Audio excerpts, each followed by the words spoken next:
Om Badram Karanebihi Shruniyama Devaha Badram Pashyema Akshabihi Ryajatraha Sthirairangair Tushtuvam Sastanubihi Vyashema Devahitan Yadayuhu Swastinah Indro Vridrashravaha Swastinah Pusha Vishwavedaha Swastinah Tarksho Arishtanemihi स्वस्ति no बृहस्पतिर्ददातु Om Shanti शांति शांति यो अन्तः प्रविश्य मम watch इमां प्रसुप्तां संजीवयति अखिल शक्तिधरस्वदाम्ना अन्यांष्टहस्तचरणश्रवणत्वगादीन् प्राणान् नमो भगवते पुरुषाय तुभ्यम् लसतु श्रीमदानन्दतीर्थेन्दुर्नो हृदम्बरे यद्वचश्चन्द्रिका स्वान्तसन्तापं विनिकृन्तति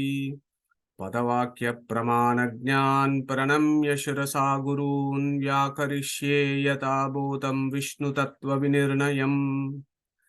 So good morning, good afternoon, good evening for friends who have joined us today for a very new Upanishad, Atharvana Upanishad.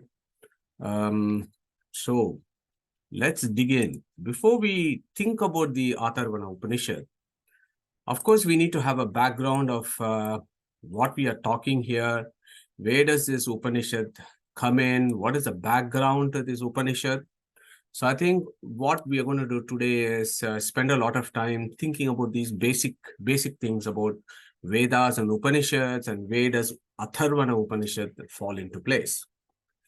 So, end of Dwapara Yuga, Skanda Purana talks about this very well, as we know.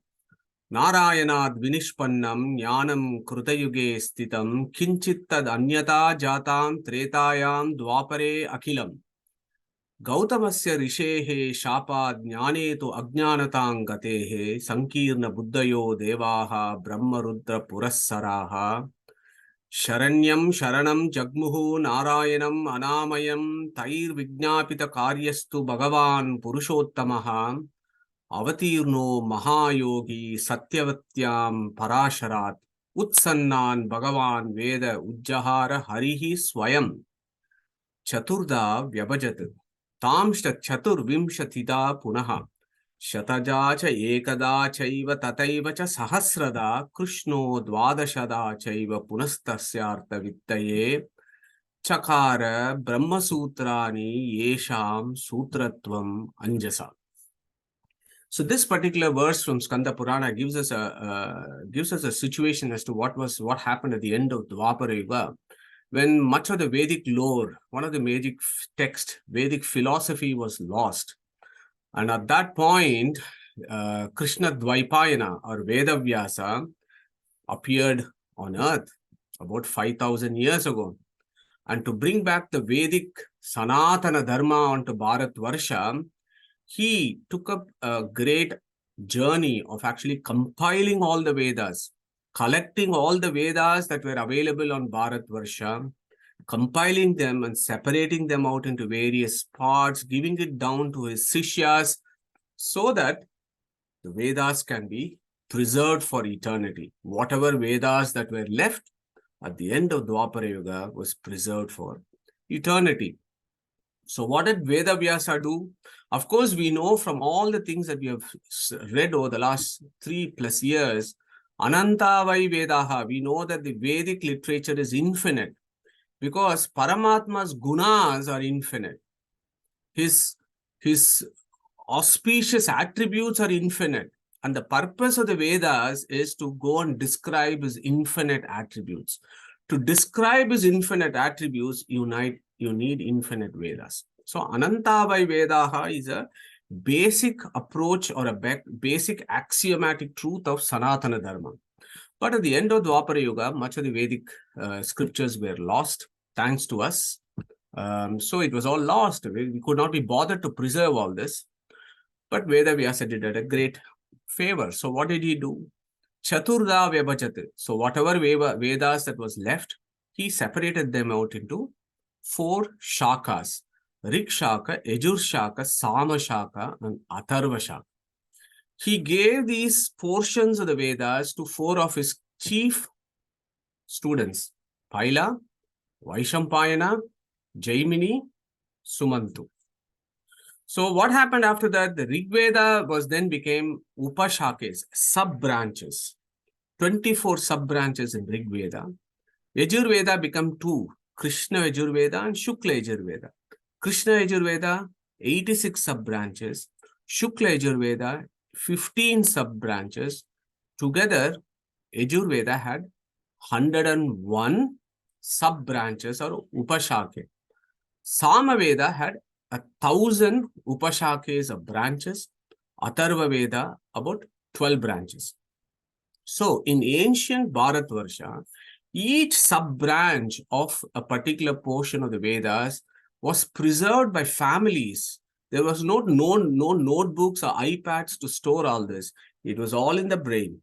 From Guru-shishya, teaching, hearing, memorizing, passing it down. So it is in that parampara, these portions of the Vedas were preserved for thousands of years. Okay, 24, 86, 15, 1,000 and 12. So that becomes 1137 branches in total were there around 5,000 years ago. So now, of course, we Indians are very good at, forgetting our own culture. We are very good at forgetting our own, religious scriptures. We are very good at forgetting our own ancient civilizations. We are pretty good at this. And what's happened? Because we are so good in preserving, we have lost so much of its shake. Shame on us. 24 Upashake of Rig Veda, now we have about 3. And in Yajurveda, we have about 3 to 6. In Samaveda, about 3. And in Atharva Veda, we have about 2 branches left. Okay. So this is the sorry state of affairs of Sanatana Dharma at this point. Much of the knowledge of the Vedas have been lost. So even if you look at whatever that is left, in Rig Veda, there are about 10,589 verses. In Yajurveda, about 1,975. In Samaveda, about 1,875. And in Atharva Veda, about 5,977 verses thereabouts. Okay, so we are looking at a total of about 2,416 verses of the whole of the Vedas that is available at this point. And now, of course, then we know that these Vedas, these various sub-branches are further divided into Samhita, Brahmana, Aranyaka, and Upanishads. So we'll come to that in a minute. So by and large, any form of communication we know is only 3. There is no other form of communication between sentient beings, at least as far as we know. Padya, Gadya, and Gana. Padya means verses. Gadya means prose. Gana means music. So these forms of human communication that has been brought down to us by generations form the Vedas. The Padyas or the Rig Veda. Gadya or prose is Yajurveda. Now, portions of the Rig Veda and Yajurveda that is set in music is Gana, which is Samaveda. So by and large, there are only 3 Vedas, to be honest, 3 forms of communication, Padya, Gadya, and Gana. So that is why we know, and we have done this before, Vedas are also called Trayi. And there are folks around here, there are folks in Bharatvarsha who have the names Trivedi. Okay, I don't know whether they know about the Vedas, but they have surnames called Trivedis because it comes from Trayi. That is Padya, Gadya, and Gana. Okay, look at the beauty of this. As I told you, when Veda Vyasa compiled all this, there were 1,137 branches. This is a prime number that can be divided only by 3. If you take 1 plus 1 plus 3 plus 7 is 12, 1 plus 2 is 3. Okay, so all these numerologies become very interesting when you think about this overall structure of the Vedas.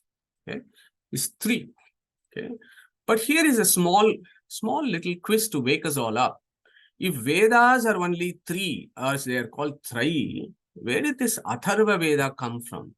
Because some folks also call themselves as Chaturvedi, because they know 4 Vedas. There are Chaturveda, there are Chaturvedi, this and that in India. So we say there are 4 shakes, right? 4 branches of the Veda, and the 4th Veda is called Atharva Veda. And Veda Vyasa gives the Atharva Veda to one of his students called Sumantu and asks him, look after the Atharva Veda. So by definition, then what does it mean? Even before Dvaipayana appeared on earth 5,000 years ago, there were all these Vedas that was there. There was that portion of the Veda called Atharva Veda, which was also there. Okay.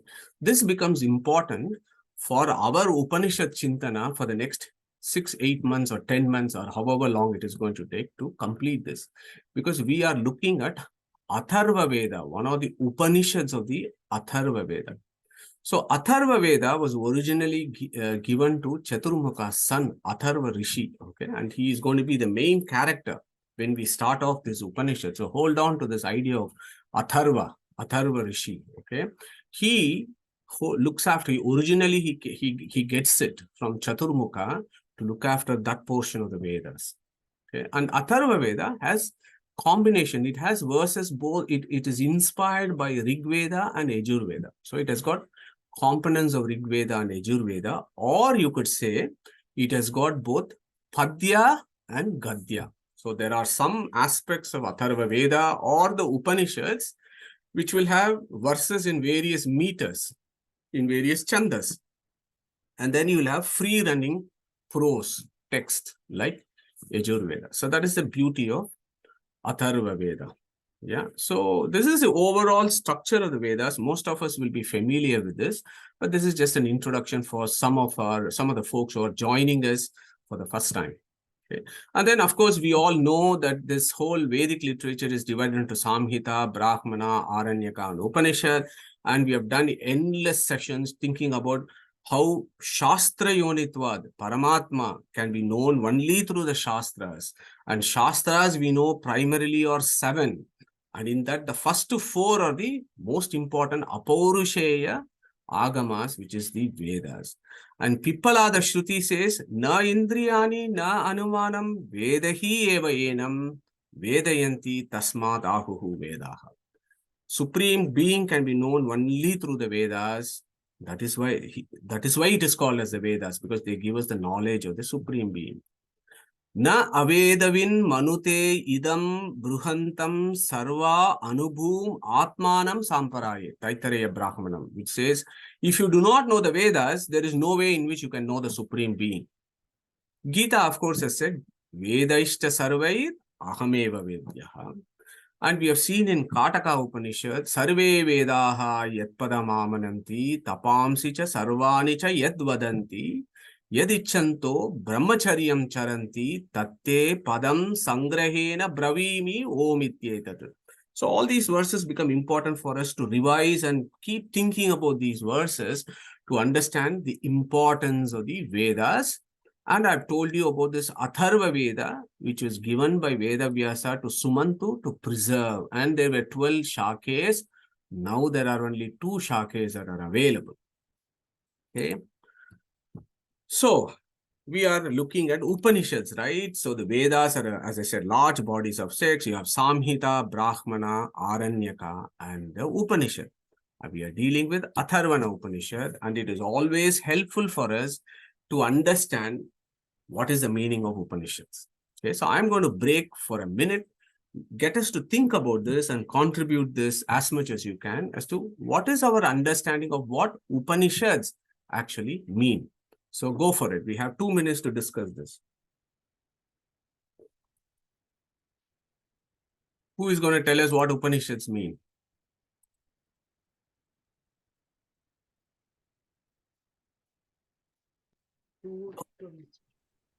Ajit.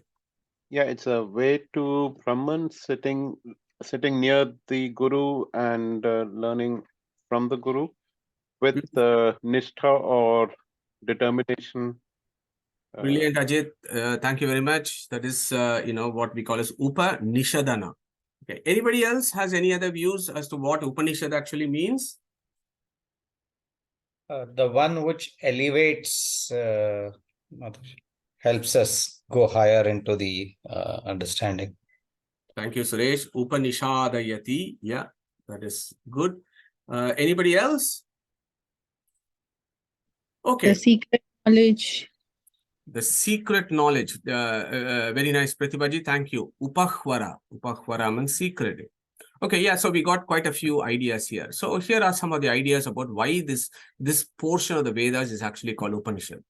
Upanishannam Brahmatattvam Atreti Upanishad. So this is that body of text where the knowledge of Brahman is there. So Brahman is there in this body of text. So Upanishannam Brahmatattvam Atreti Upanishad. Acharya Shankara gives a definition of Upanishad as Upanishadayati. So what that means, that body of text by knowing which ignorance or samsara will be destroyed. That text is called Upanishad. Now Ajit very nicely mentioned about Upanishadana. Nishadana means, Upa means getting close to a guru. Nishadana is sitting and concentratingly listening to what the teacher is teaching. So it's going close to the guru and learning. Upanishadana. Then, of course, the Upa can also have other meaning. Upa is not just getting close, but Upa also has other meanings. It's elevation, above or excellent. Upa, Upari, Upara. So those are all the derivations. English word up, as we know, also comes from Upa. Okay. So above. So here the idea is you're discussing higher knowledge. So as you sit closer to a guru and read this higher knowledge, you are elevated and you reach higher levels of consciousness and existence, and you're able to look at the world out there with a different, higher perspective. So that is what is called Upanishadayati. That is another meaning of Upanishad, because it elevates us. By sitting close to a guru and understanding higher knowledge, we elevate ourselves, or we go higher and higher and close to Paramatma. Okay? So that is also called Upanishad. And this is a secret test. We don't sell Upanishads on the street. Some folks want to sell things on the streets and propagate their philosophies. That is their prerogative. But by definition, Sanatana Dharma or Vedic philosophy is not sold on the streets. You need to have the right perspective. You need to have the right attributes. You need to have the right qualifications to be able to understand and access the deep philosophy of the Vedas. So we don't generally go around the streets either selling books or talking to people about Upanishads. We really don't do it. That is not part of the Sanatana Dharma psyche, because it is Upahvara. It's a secretive knowledge only for the ones that are adhikaris. Who are the adhikaris? The ones that want to elevate themselves. They are the adhikaris. They will naturally gravitate towards Upanishads. Nobody has to make an effort of selling books on the streets. If somebody has an attribute to reach higher levels of existence, they will naturally gravitate towards the Upanishads. Then, of course, you have Mahabharata, which actually gives a definition of what Upanishads is. There is a very interesting verse there. Yam vakeshu, anuvakeshu, nishatsu, Upanishatsu cha vadanti satya karmanam satyam satyeshu samasu. Verse from Mahabharata, which actually gives you the classification of the various components of the Vedas. Yeah, Vak, Anuvak, Nishat, and then Upanishad. So look at Vak, Anuvak, and Sama in this verse. So Vak means Yajush, prose. Anuvak means verses, riks. Sama is music. So these three are the Samhita portion of the Vedas. Then you have Nishat. Nishat includes two aspects of Vedas. Brahmana and Aranyaka forms Nishat. Then it says Upanishad. Upanishad is the excellent portion or the excellent summary of the Brahmanas and Aranyakas become the Upanishad. Okay. So the excellent core portions or the philosophical portions that are summarized is called Upanishad. So that is another way of understanding Upanishads. So in this slide, I've given you a comprehensive understanding of the etymology of the Upanishads as to why it is called Upanishads. So one meaning is sitting close to a Rishi, but there are so many other understandings of the word Upanishad. Okay, so once we understand this, then we know that we are dealing with a higher levels of text that talk about deeper philosophy. So the next one is, of course, we do Dasho Upanishads. If Vedas are infinite, then Upanishads must be infinite. But some folks say there are about 108 Upanishads, primarily. Fine. But still there are some folks who say among the 108, there are 10 principal Upanishads or Dasho Upanishads. Okay, so here is a small little question for us to think about, and we have kind of ruminated on this before. Why Dasho Upanishad? Why not 5? Why not 12? Or why not 108? Why we should at least study the Dasho Upanishad? Pragnesh. 5 Jnanendriya and 5 Karmendriyas. Okay, good thinking. Yeah, good way of approaching this. But anything else? Why only 10 Upanishads? At least 10 Upanishads that we should study in our lives. So, for example, Ajit, yeah. I mean, I've heard that these were the only ones that had been, I think Shankaracharya had given a bhashyas on these 10. Thank you, Ajit. That's one view of it. Good point, Ajit. Anand? I think I agree with Ajit Ji. I think all the three acharyas have given bhashyas on 10 Upanishads, and that's why 10 Upanishads become important. Okay, thank you, Anand. So quite a few ideas here. So all of us got it, correct in one form or the other, but with a small little twists that I'll also add on to it. The reason why, I mean, as Ajit and Anand were saying, so Shankaracharya gives us a bhashya of 10 Upanishads, and the widely held view is, if you want to understand all aspects of Vedic philosophy, all its angles and dimensions, if you study these 10 Upanishads, you will get that knowledge of by studying these 10 principal Upanishads, you can actually get a comprehensive understanding of the whole of Vedic philosophy, because each Upanishad focuses on certain aspects of Vedic philosophy. So if you want to get everything under one roof, you have to actually study Dasho Upanishad. So that is one view of why you need to have a knowledge of at least these 10 Upanishads. All other Upanishads will be discussing some of the ideas that are already covered by these 10 Upanishads. So if you do these 10 and you go to, say, for example, Shvetashvatara Upanishad or Mahanarayana Upanishad, Atharva Upanishad, etc., you will see that the ideas that are discussed there have already been dealt with in these 10 Upanishads. So that is one point as to why Dasho Upanishads is important. And the other one is, as Anand was mentioning, Shankaracharya gives a bhashya of the Dasho Upanishad, and Madhvacharya gives bhashyas on Dasho Upanishad. Ramanujacharya has not written any bhashyas for any of the Upanishads, Anand. But what Ramanujacharya has done is, in his Shri Bhashya, when he writes his Brahma Sutra Bhashya, he prolifically cites various Upanishads in his Shri Bhashya of Brahma Sutra. But primarily, he has not given us any bhashyas dedicated to these 10 Upanishads. But one of his students, called Ranga Ramanujacharya, he has written bhashyas on these 10 Upanishads. Okay, so again, metaphorically, when Krishna is riding this chariot and taking in Arjuna to the battlefield, he is riding a chariot of 4 horses, not 3, not 5. He rides 4 horses. Why? And again, there are metaphorical, philosophical meanings of this. And in fact, these horses are called Saibhya, Sugriva, Meghapushpa, and Balahaka, given by Agni to Arjuna in Mahabharata. These 4 horses, it is believed, metaphorically, actually, they represent Rig Veda, Yajurveda, Samaveda, and Atharvana, which is under the control of the Paramatma. Okay, and they are white horses. Okay, it gives you the knowledge of the pure knowledge that they give, and that is why there are 4 horses. So next time when you see this picture of Krishna, think about this, of Gita. Okay. So let us think about what we have done so far in our forum over the last 3.5 years. What are the Upanishads that we have covered? So in Rig Veda, you have the Aitareya or Maha Aitareya Upanishad.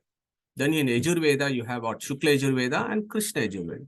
In Krishna Yajurveda, you got Kataka or Katha Upanishad and Taittiriya Upanishad. In the Shukla Yajurveda, you have Isha Upanishad and Brihadaranyaka Upanishad. We have just completed Isha Upanishad. Before Isha Upanishad, we completed Katha Upanishad. So actually, we have done pretty good in Yajurveda. Then when you look at Samaveda, Chandogya Upanishad and Keno Upanishad or Talavakara Upanishad. Talavakara is smaller portion of Samaveda, and then maybe next we should do Keno Upanishad. In Chandogya Upanishad, which is a huge Upanishad, we have done chapter 6, which is very important from Vedantic philosophy. So we spent several months thinking about chapter 6 of the Chandogya Upanishad. Then in Atharvana Veda, we have done Mandukya Upanishad, or also called Manduko Upanishad. We have done that Upanishad in full detail. We have done more than about a year and a half ago. And other Upanishads in Atharvana Veda or Atharva Veda is Prashna Upanishad and Mundaka Upanishad. Okay. Mundaka Upanishad is otherwise called Atharvana Upanishad. So we are doing now Mundaka Upanishad. So that is the background to where this Mundaka Upanishad is. Always worth revising. Now, the next question, how old is Atharvana Upanishad? Okay. Anybody wants to come here and give us some ideas? How old is Atharvana Upanishad? So, last time, if you remember, when we did Isha Upanishad, we understood that Isha Upanishad is one of the oldest Upanishad that is available. Okay, so now the question is, how old is Atharvana Upanishad? Anybody wants to give us any opinions here? How old is Atharvana Upanishad? Yeah, Madhu? Sure. Yeah, I think it is at the beginning of Vaivasvata Manvantara. Okay, very good, Sushrut. Well answered. So, Sushrut is right. It comes in Vaivasvata Manvantara, but I had a small twist there because you can never give an age for Upanishads, right? Vedas are eternal, so they're ageless, they're timeless. So, in that sense, you cannot put a timing. They're eternal. All Upanishads are eternal. But Sushrut is absolutely right. If you want to pin down and tell us what is the age from an archaeological perspective, what is the age of Atharvana Upanishad, it is at the beginning of Vaivasvata Manvantara. So to understand what is this Vaivasvata Manvantara, I've elaborated on this Vedic time scales. I think it's very important to understand this. Then you will understand the timelines of these various Upanishads that our Vedas talk about. Okay. So let me attempt to do a rapid tour of the Vedic time scales. So the main view there is cyclical universe, cyclical time, cyclical knowledge, cyclical civilizations. So that is a view of Vedic. The Vedic view is that is how the life in the universe is. Everything is cyclical. So if you look at Earth, let's look at this this particular Earth that we live in. So that goes through 4 yugas, right? Satya Yuga, Treta Yuga, Dwapara Yuga, Kali Yuga. Together they form a Divya Yuga. That is 4.32 million years. Okay. Now you take 71 Divya Yugas, they form one Manvantara. So one Manvantara is the duration of a Manu. Swayambhu Manu of Isha Upanishad. His Manvantara was Swayambhu Manvantara. Okay. So what is that duration of Manvantara? 306.72 million years. 71 Divya Yuga. So 14 Manvantaras and 15 Sandhyas. Sandhya means the duration between 2 Manvantaras. Okay, that is about 1.72 million years. There is a partial devastation at that point. So, one kalpa or day of Brahma is roughly 4.32 billion years, which includes 14 Manvantaras and 15 Sandhyas. Okay, think about these numbers. You can do, for those of you who are very good in maths, I am not, you can do all the number of years. So that 14 Manvantaras and 15 Sandhyas become 1000 Divya Yugas. Okay, so this is the beauty of the Vedic system where one day of Brahma is 4.32 billion years and daytime and equivalent number of nighttime. But our system also goes on to say, if each day of Brahma is so many years, then a month for Brahma is 30 days. Okay, that is the reason why we have 30 days in our calendar and so on. So that is a different argument. But they actually have given names to the days. The Dina Kalpa of Chaturmukha Brahma, who is the current Brahma, has got various names for each days.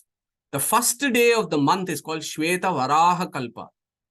Then Nilo Lohita, Vamadeva, Gatantara, Raurava, Prana, Brihat Kalpa, Kanda Kalpa, and so on up to Paitru Kalpa, which is the 30th Kalpa. Okay, hold on to that idea about the first day of Brahman, of Brahma. It's called Shweta Varaha Kalpa. So so many of you who would be doing things in the temple, right? When you want to offer something, so you'll say Shweta Varaha Kalpe, Jambu Dvipe, Vaivasvata Manvantare, and all those things that these Purohits recite is because of this. So this current, our universe at this point, Chaturmukha has finished 50 years. And in the first month, he is in the first day, Shweta Varaha Kalpa. Okay. He is there. So current Brahma is 50 years and 1 day. His 1 day began 2.3 billion years ago. Okay. So we are currently in the Shweta Varaha Kalpa, the first day of the first month of the 51st year of Chaturmukha Brahma. Okay. So something to think about. Yeah. Why do I say that? So then you have to dig deep into it. So you are looking at Shweta Varaha Kalpa. And in the Shweta Varaha Kalpa, there are 14 Manvantaras. So every day of Brahma will have 14 Manvantaras. So what is the 14 Manvantaras? You have Swayambhuva Manvantaras, so, and various others. Then there is a 7th Manvantara that we are currently going through called Vaivasvata Manvantara. And then there are 14 Manvantaras, Swayambhu, Swarochita, Uttama, Tapasa, Raivata, Chakshuta, Vaivasvata, Suvarani, Daksha Suvarani, Brahma Suvarani, Dharma Suvarani, Rudra Suvarani, Deva Savarani, Indra Savarani. So these are interesting concepts. Yes, of course, if you want to memorize, go for it. But from a time point of Atharvana Upanishad, this is important. Because you have the first Manvantara, which is called Swayambhu Manvantara. And I got a quick quiz for somebody to answer. Which Upanishad came in Swayambhuva Manvantara? Who is going to answer that? Quick answer, please. Madhusudaji, it is Ishavasya Upanishad. Thank you. Thank you. Ishavasya. Yeah, Ishavasya Upanishad. So the very first Manvantara, Swayambhuva Manvantara of Shvetavaraha Kalpa, we had the Isha Upanishad. Then 6 Manvantaras have gone. And now there is the 7th Manvantara, which is this Vaivasvata Manvantara that is going on. And in each Manvantara, how many Divya Yugas we have? We have 71 Divya Yugas. Currently, we are going to which Divya Yuga? Currently, we are on the 20th Divya Yuga. Okay. But in the very first Yuga of the Vaivasvata Manvantara, as Sushrutji was mentioning, is where the Atharvana Upanishad actually was brought forward, that there was a Rishi who saw this. Okay. So this is very, very ancient. So you're looking at the first Divya Yuga of Vaivasvata Manvantara. We are currently on the 28th Divya Yuga. So I did a little bit of calculation. I think I got this right. So the first Divya Yuga was 120.531 million years ago. If you look at the Vedic timelines. So that is where the seers, they tell us that this is where the first time this Upanishad was seen. Nobody wrote the Upanishad. It was at that time, it was seen in this Manvantara. So if Isha Upanishad is very ancient, Atharvana Upanishad is also very, very ancient. Okay, so we need to have these ideas, because when we understand where these various Manvantaras is, then we will understand what the very first verse of Atharvana Upanishad is actually saying. And that is the reason why I have given you this background. Otherwise, it will not make any sense. Okay. So the Vedic view, as I said, is cyclic universe. Universe is constantly cycling. Time is constantly cycling. And our knowledge with each yugas, as the end of Kalpa Yuga or as the end of Kali Yuga, all the knowledge is lost. Civilization is lost and then it starts all over again. It's the Vedic view. And apparently, archaeological evidence and the cosmological evidence now is increasingly pointing towards these kind of approaches to universe. So the next question is, why is it called Atharvana Upanishad? It is also called Mundaka Upanishad. Okay. Here is the answer. So, Who is this guy here who is sitting with a face that looks like a horse? So who is going to tell us who this is? Quick answer, please. Hayagriva. Hayagriva. Beautiful, Pratibhaji. Thank you very much. So Hayagriva gives the knowledge of the Vedas to Chaturmukha Brahma. Chaturmukha Brahma gives it to his son called Atharva. So because Atharva then passes this on, this Upanishad is called Atharvana Upanishad. So that is the background to how the lineage and the Vedas, the Vedic knowledge is passed on from father to son. After all, Hayagriva is the father, Chaturmukha is his son. Atharva is the son, Chaturmukha is his father. So it's always been father, son, and so on is the view there. And that is why it's called Atharvana Upanishad. Now, this Upanishad is also called Mundaka Upanishad. Okay. There are some interesting views as to why this is also called Mundaka Upanishad. There are three views on this. The first one is each chapter within the Upanishad is called Mundaka. So there are so many chapters. There are 6 Mundakas in total. Okay. So that is the reason why, one reason why this is called Mundaka Upanishad. Okay. But here are some interesting other facts. Mundaka means razor, that which shaves off. We can shave off our hair on our head. That is good. But what we really need to shave off is not our hair on the head, but actually the ignorance that is in our head. So that ignorance needs to be cut off. Okay? Razor is the Mundaka. So you use the Mundaka to cut off the ignorance. Okay. So this Upanishad, the knowledge that is there in this Upanishad actually shaves off the ignorance that is there in the Linga Sharira. Okay, so that is why it is called Mundaka Upanishad. Okay. Then, of course, we know there are many Vaishnavas and folks who actually shave off their head and they have this small little tail at the back. Okay. So that is also called Mundaka, right? People go to Tirupati and get Mundaka and done. I don't know whether they know why they are doing the Mundaka, but here is the view. Mundaka essentially means you shave off your hair, you shave off your ignorance so that you get the knowledge. But the Mundaka Upanishad itself says, Shiro Vratam Vidivat. Last penultimate verse of this Upanishad will say, this Upanishad, the knowledge of this Upanishad should only be taught to people who have the aptitude to know and have the enthusiasm to know about the higher knowledge. And in the Vedic times, the folks who wanted to know about Vedic knowledge would have shaved their head with a tail at the back. Okay, so that is why it is also called Mundaka Upanishad, as stated in the 10th mantra of the 6th Mundaka. So I hope that also gives you some interesting facts as to why it is called Atharvana Upanishad and why it is called Mundaka Upanishad, and that it was very first given to Atharva in the first yuga of the Vaivashvata Manvantara, and we should never forget that we are on the 28th cycle. Okay, at this point, 28th cycle. Okay. So the overall structure of the Mundaka Upanishad, as I said, it's got Mundaka 1, Mundaka 2, and Mundaka 3. Each Mundaka has got Khanda 1, Khanda 2. So there are 6 chapters. Okay. And as I said, because this is Atharva Veda, Atharva Rishi, Chaturmukha, Atharva Rishi holds on to aspects of Rig and Yajus. So it has got Padya and Prose. Okay. So wherever we have Padya, wherever we have Riks or mantras, we should always think about the Rishi, Devata and Chandas. So you never start an Upanishad without acknowledging the folks who have actually given this knowledge to us. So Rishi, Devata and Chandas, they become very important for Atharvana Upanishad, like for Isha and all the Upanishads. So who are the Rishis of this Upanishad? The rest of my talk over the next 20-25 minutes is going to be on the Rishis of this Upanishad, because the Rishis of this Upanishad is amazing. And it is well worth our time actually remembering these Rishis, because some of the names will be very familiar to some of us. But the primary Rishi, of course, is Chaturmukha, Atharva, and of course, Hayagriva Namaka Paramatma. The Devata, the Paramatma who is being celebrated here is called Aksharanama Devata, Aksharanamaka Paramatma, Aksharam. We know from chapter 15 of Bhagavad Gita, Krishna is called Aksharam. Yeah?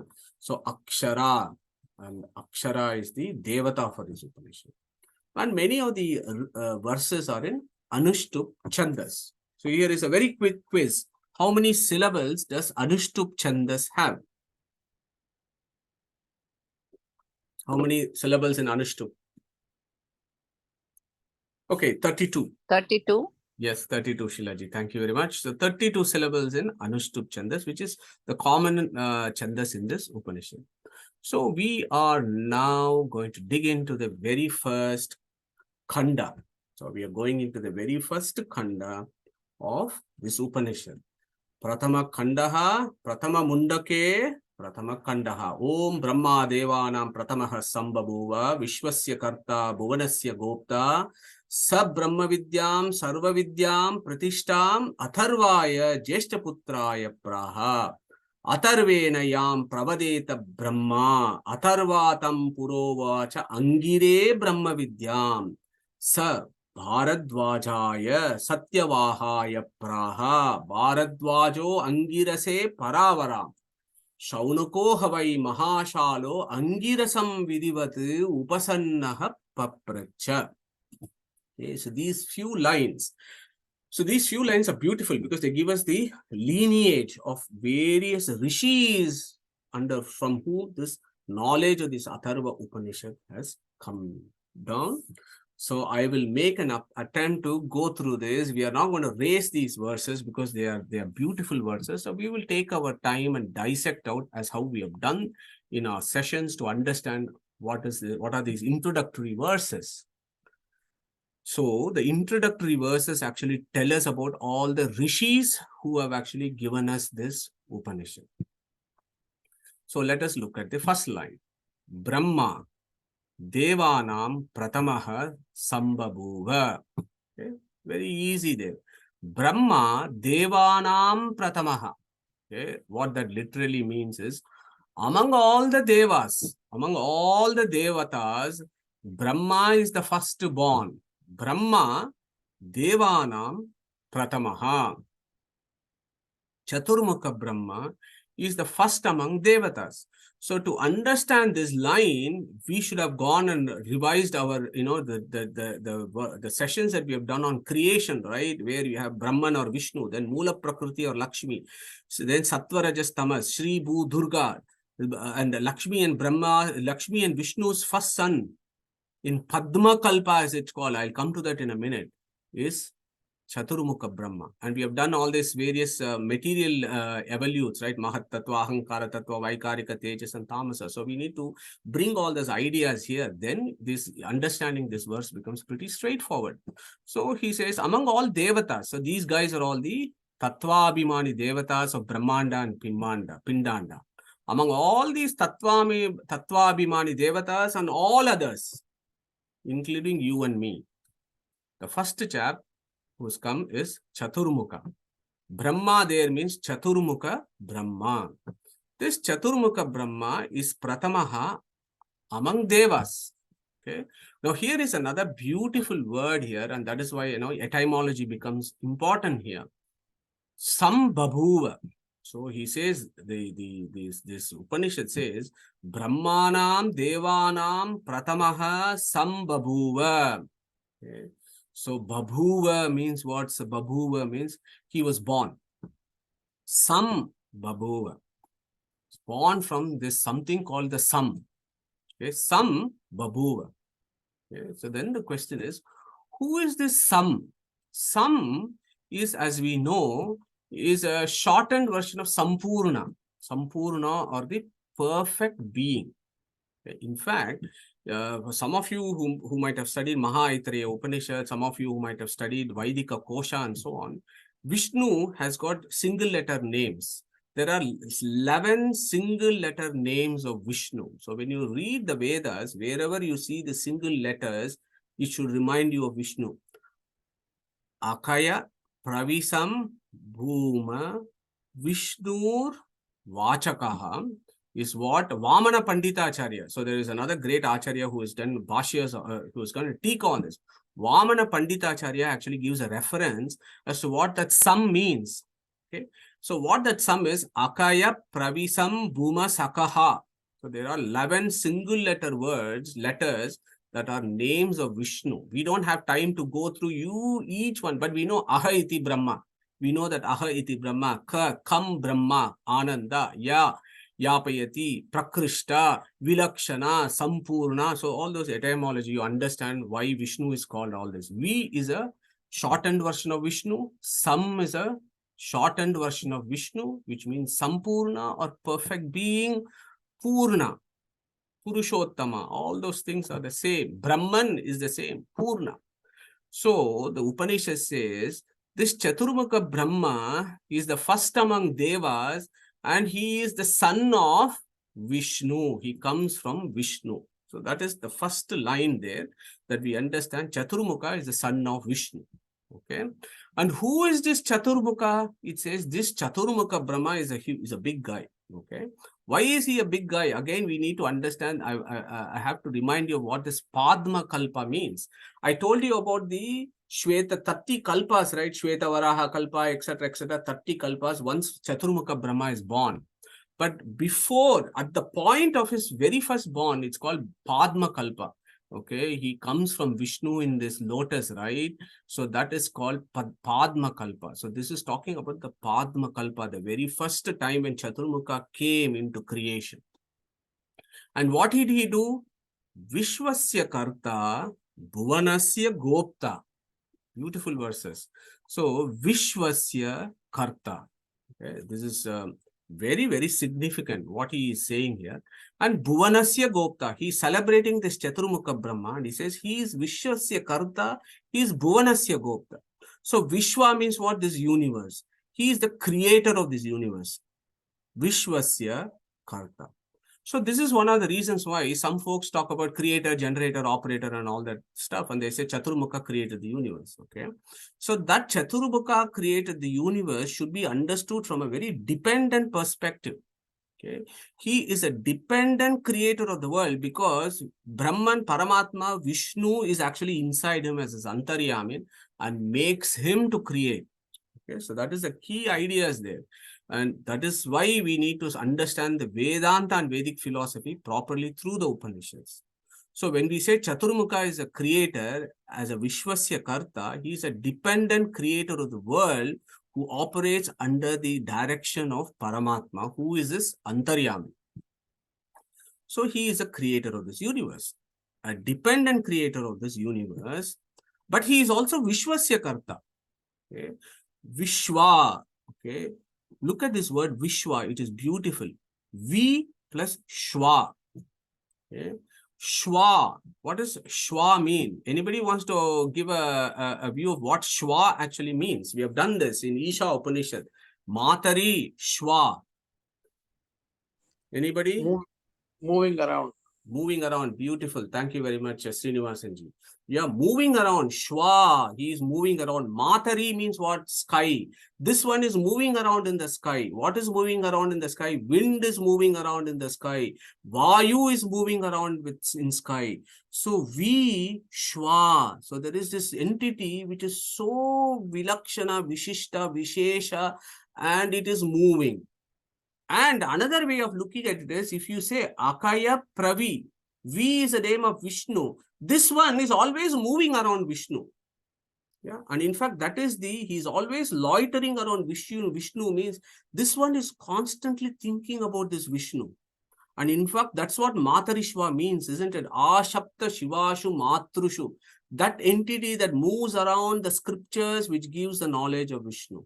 So Vishwa then becomes very beautiful because it actually means Vayu. Yeah. Vishwo Vayu Samuttaha. So there are those kind of verses in the Vedas that say Vishwa is also a name for Vayu. So this Vayu or Mukhya Prana has two different roots in deeper Vedic philosophy. He comes directly from Vishnu, but also he has a creation through Chaturmukha. So Vishwasya Karta. So this Mukhya Prana Vayu has a second form of creation that he comes out through Chaturmukha. Okay. Vayu, look at Vayu. What is Vayu? We have done it in Isha Upanishad. Vayur anilam amrutam ata idam basmantam shariram om kratosmara krutam smara. Remember that verse, Vayur anilam. There Vayu means Vaya bandhane, that which holds the universe together. Yeah, that is Vaya bandhane. So Vishwasya karta, Bhuvanasya gopta. He is the dependent protector of the world. So the first line there celebrates the greatness of Chaturmukha Brahma. Brahma Devanam Pratamaha Sambhabuva Vishwasya Karta Bhuvanasya Gopta. Okay? I hope that made sense of understanding, and that's the reason why having this creation and knowledge and becomes very, very important. So then what is the next line there? Saha Brahma Vidyam Sarva Vidyam Pratishtam Atharvaya Jeshtaputraya Praha. Okay. Saha Brahma Vidyam. So this Chaturmukha Brahma learned the Vedas, Brahma Vidya, from Hayagriva Namaka Param. And that Chaturmukha Brahma gave that knowledge. What knowledge? Brahma Vidyam. What is that Brahma Vidyam? Sarva Vidyam Pratishtam. That means the knowledge of Brahman is the foundation of all knowledge. Yeah, that is the foundational knowledge. All other knowledge is secondary. That is the primary knowledge. Brahma Vidyam Sarva Vidya Pratishtitam Atharvaya Jeshtaputraya Praha.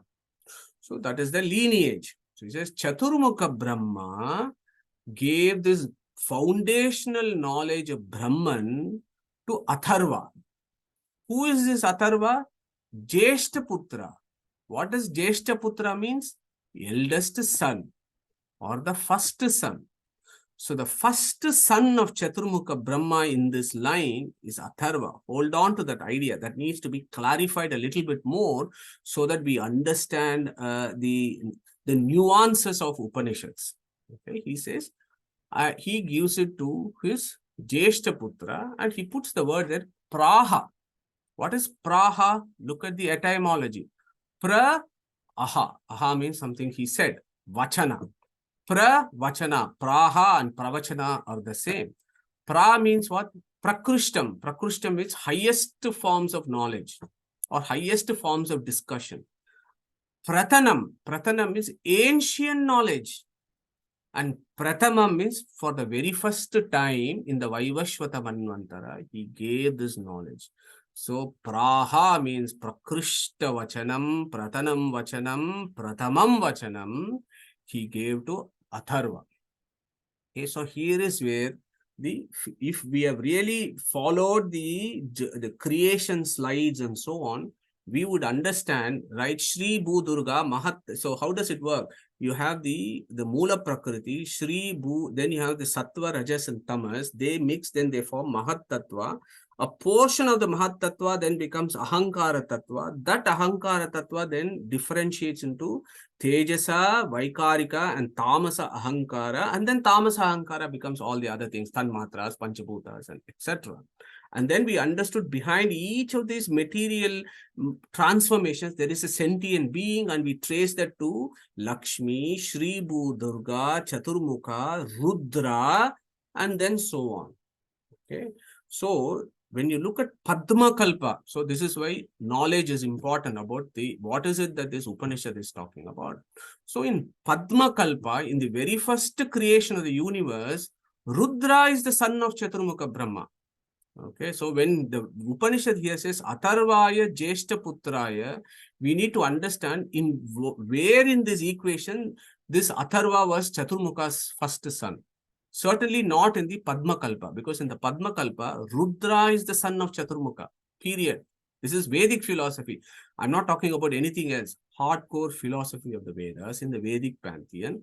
Padma Kalpa, Rudra is the son of Chaturmukha.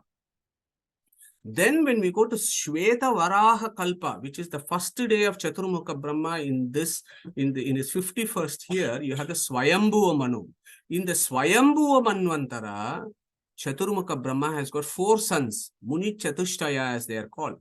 Shuanaka, Sanandana, Sanatana, and Sanat Kumara. You would have heard about these guys in the Puranas. Okay. So that is not the first Jeshta Putra that this Upanishad is talking about. It is talking about the Vaivasvata Manvantara. In the Vaivasvata Manvantara, Chaturbhuka Brahma's first eldest son was called Atharva. Okay, so I have to do all this so that we understand this. Okay, and this is not me or anything. Our Acharya, Srimad Acharya, actually gives an evidence from Brahmanda Purana, which actually talks about all this. Okay, to clarify this. So if you want to go and get evidence, go to Brahmanda Purana, where it is very clearly discussed the children, the sons of Chaturbhuka in various Manvantaras and so on. Fascinating stuff. Okay.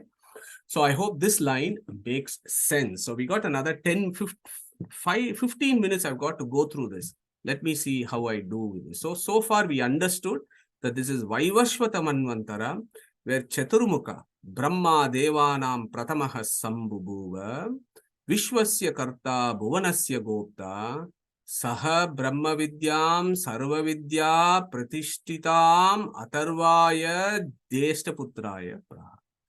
Okay. So look at the etymology of Atharva, because I know folks who have their kids' names as Atharva. Plus Tarva. Tarva means doubt. That being that has no doubts, that means he's full of knowledge. So Atharva essentially means he's a very knowledgeable person. So then what happened? Atharvane yam pravadeta Brahma, Atharva tam purovacha angire Brahma vidyam. So this Upanishad says that Atharva, who is the son of Chaturmukha, so the knowledge of Brahman which Chaturmukha taught to Atharva. So that one, Atharva tam purovacha angire Brahma vidyam. So that Atharva taught that ancient knowledge of Brahma to this rishi called Angira.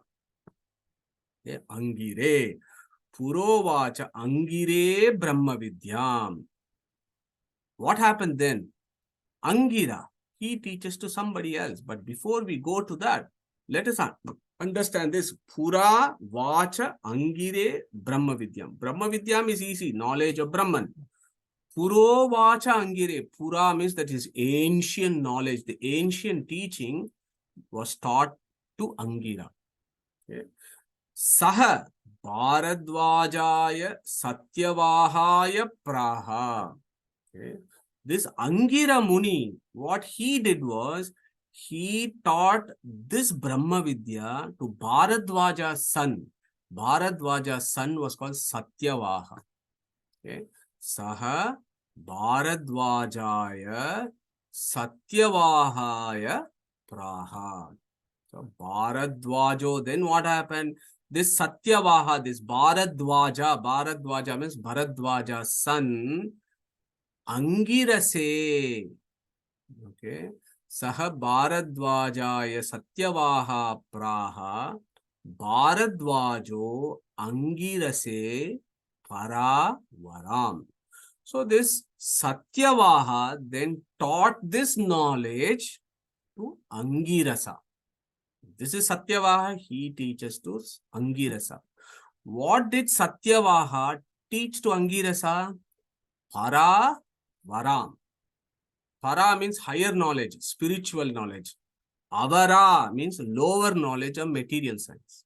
So the Satyavaha taught this knowledge to Angirasa. What knowledge? Both higher knowledge and lower knowledge. So I hope you find it interesting. Just flow with me on this because this is important. So you have all these Rishis. Okay. Who are the Rishis of the Upanishads? We have so far done all these guys. Atharvane yam pravadeta Brahma, Atharva tam purovacha angire Brahma vidyam sa Bharadvajaya Satyavahaya Praha, Bharadvajo Angirase Paravaram. This para and avara is important. What Satyavaha taught Angirasa. Hold on to this Paravaram. Okay. Shaunako havai mahashalo Angirasa vidivatu upasannaha papracha. So we'll just do this lineage today and then carry on. So Shaunako Havai Mahashalaha Angirasam Vidivat Upasannaha Prapracha. So what Angirasa learned from Satyavaha? He learned what? The knowledge of Para and Avara Vidya. Okay. So Shaunaka is a pretty important Rishi of Vedic times. And the next 10 minutes, I just want to talk about Shaunaka, and then we close today's session. Who is Shaunaka? Okay.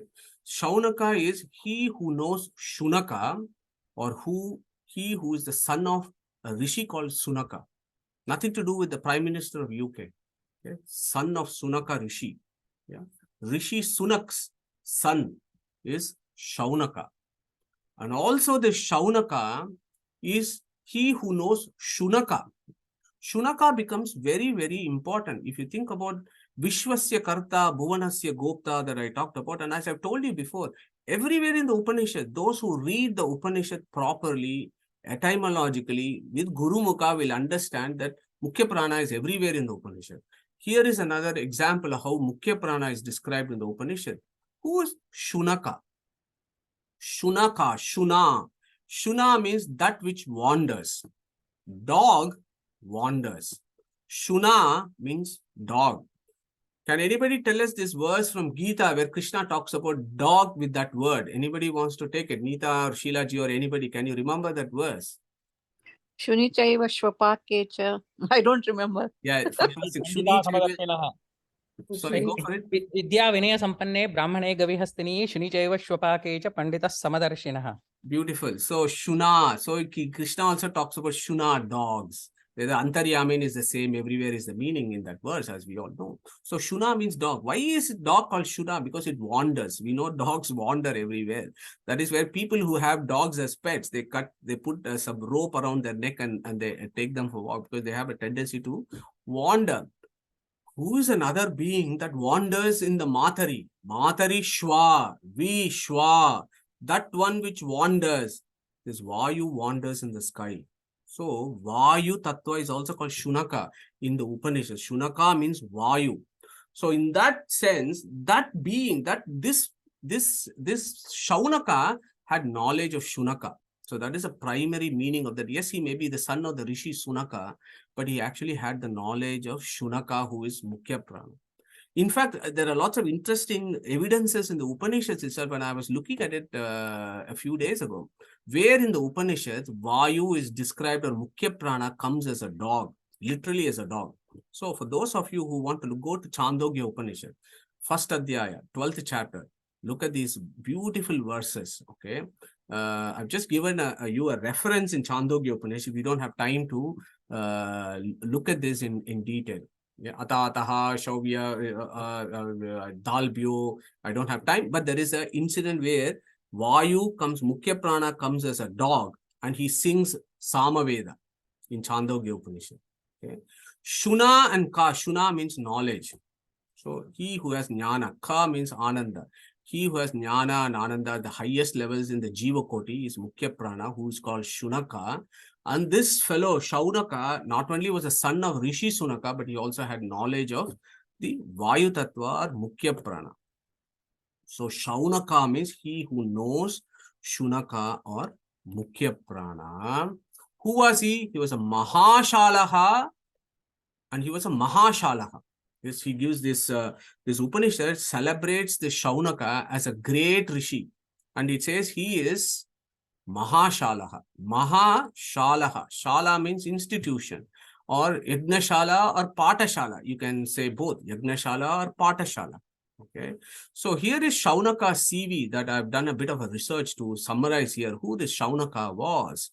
Now, he was a great guy. He was not only doing big Yajnashalas, and in fact, he's supposed to do big yajnas every year, and he'll invite all these academicians to come and so on. And so that's how he used to be a big practitioner of yajnas.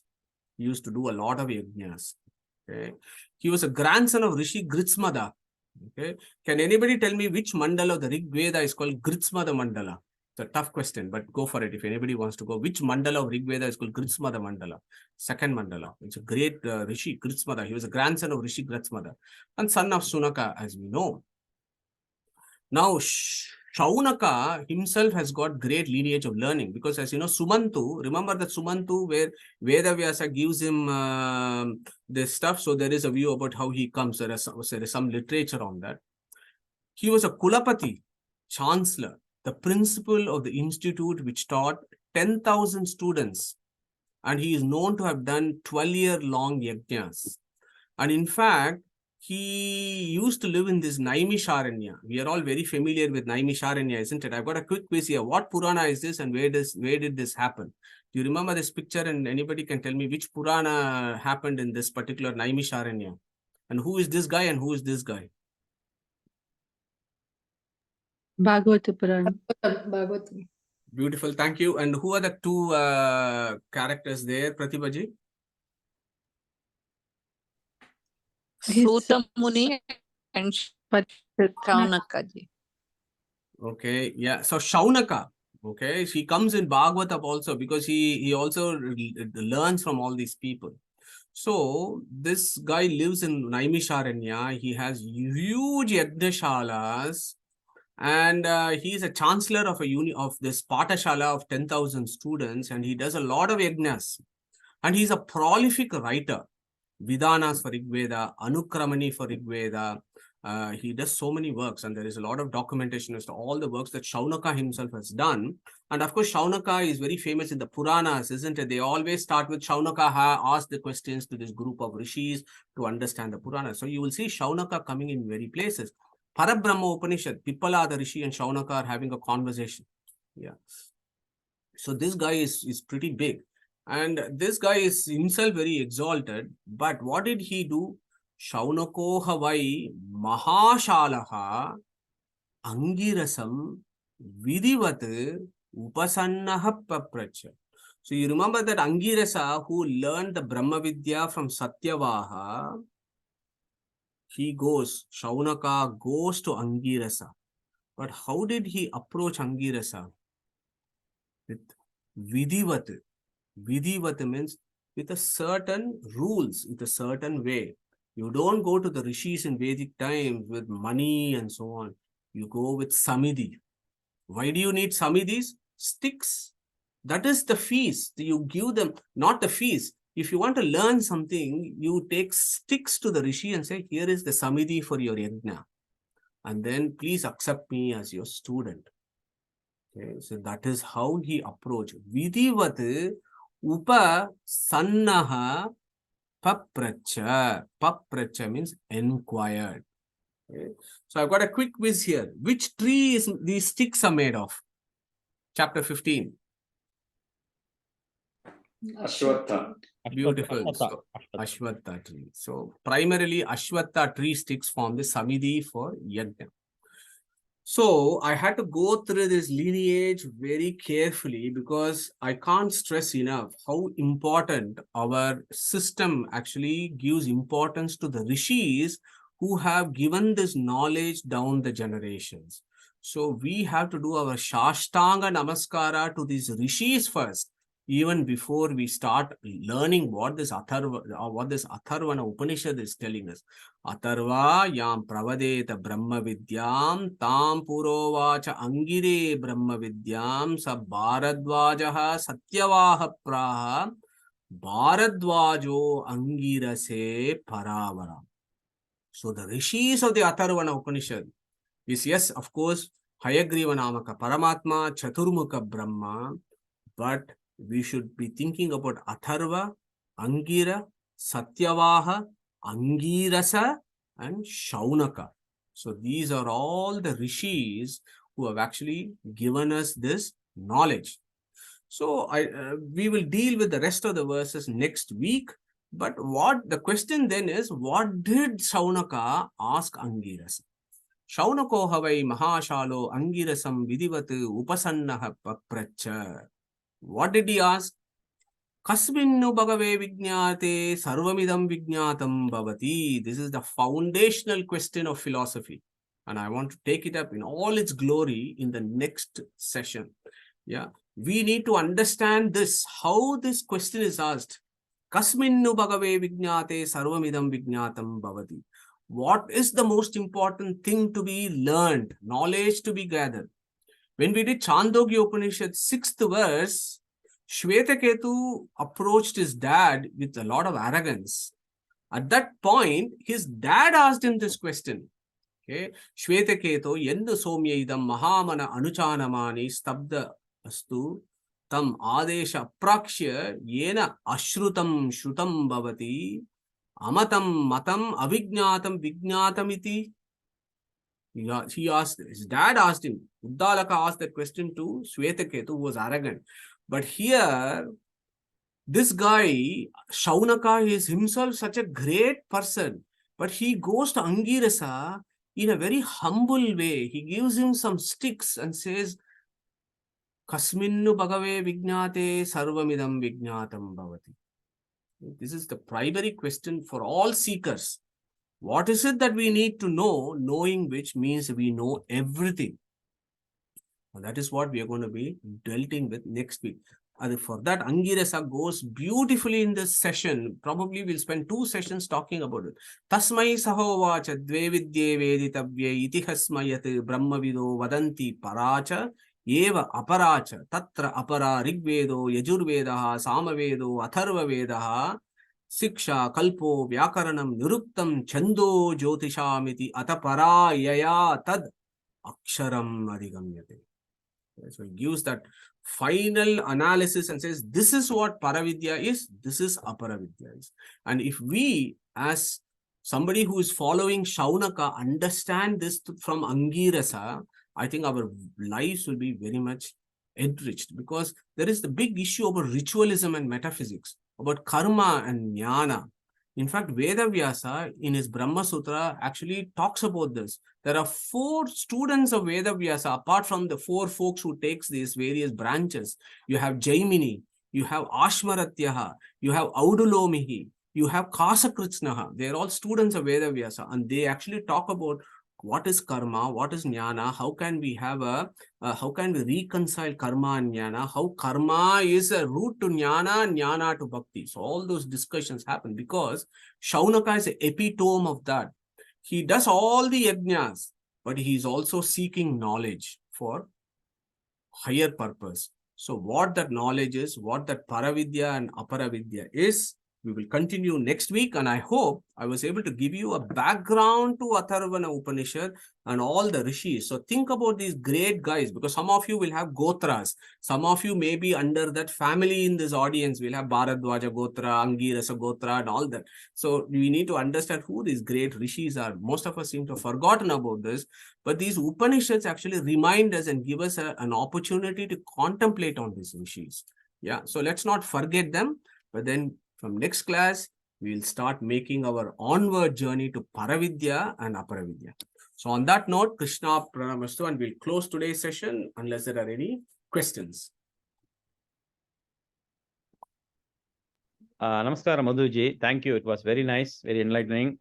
I have a silly question though. This Samit though, how do you come to the conclusion that he gave Samit as the Dakshana? You know, I just want to know how I'm just curious about how did you come to that conclusion? Yeah, sure. So, so the answer there, Prakashji, is so. This is this is how it was in the Vedic times. Yeah, this is how everybody will go. Even if you think about Prashna Upanishad, right? When you go to Prashna Upanishad, also you have all these 6 rishis who go to Pippala, the rishi, and they also go with Samidhi only, because that was the routine practice of those times. So that is how we understand that Vidhivat. Vidhi means what? With the rules, the Vidhi and Nisheda, right? What you should be doing and what you should not be doing. So that Vidhi is, this is how you need to approach, is that those rules of approaching the Guru is also given in our scriptures. So that is how I understand it. Though there are specific verses, Prakashji, that say what the Vidhis are, and that Samidhi, even the sticks. I have not elaborated a bit more on the sticks because of lack of time. The sticks also, there are rules. What sticks you can take? Ashwatha sticks is preferable, but not only Ashwatha sticks. The scriptures also say what other sticks that you can go take your rishi. The other sticks they say is from any tree where if you cut the tree, you will get the white sap that comes out. Any tree where the white sap comes out, the dried sticks of the tree is acceptable as samidhi. So those are all the rules that they have put. So I hope that answers your question. But that was the general rule in the Vedic times. Now, of course, if we want to learn, we write a check or we give some money to people, but Rishis would not accept that at all in the Vedic times. Very nice. Thank you. Okay. Sheila Bai is saying Katha Upanishad. Clarify, Sheila ji, in what context? There was a verse saying that you go to Guru with all these things, isn't it? In Katha Upanishad, Yeah. yes, of course. Yeah. Very good, Sheila ji. Beautiful. Yes. So, yeah, some Samidhi is all over the place. Yeah. Okay. So that's good. So I hope you enjoyed today's session as much as I enjoyed sharing whatever little I know, because it's amazing. Atharvana Upanishad is really inspiring Upanishad. So I'm looking forward to Para and Apara. Please also do some background reading about this. So before we close today's session, can I invite Madhusudanji, and yeah. thank you so much. Quick question. We have Ishavasya Upanishad and like other Upanishad, I think we have this Shanti mantra in the beginning. Like, what do we have any Shanti mantra in the beginning of this especially, or is? So, yeah, good question, Jagadish ji. So the Shanti mantra is what I recited. So I'll put it again. So this is the Shanti mantra. Okay, so this is a Shanti mantra for Atharva Veda. Badram karanebhihi shruniyama devaha, badram pashyema akshabhihi ryajatraha, sthirairangair tushtuvam sastanobihi, vesheva deva itam ayuhu. So, and that's Swastina Hindra. So what I'll do, Jagadish ji, is next week we'll do the understanding of the Shanti mantra. I'll certainly do that next week before we move on to Paravidya. Yeah. Maybe I missed that one. Thank you. No problem. Thank you. Excellent. So, Shushru, can you take us through Om, please?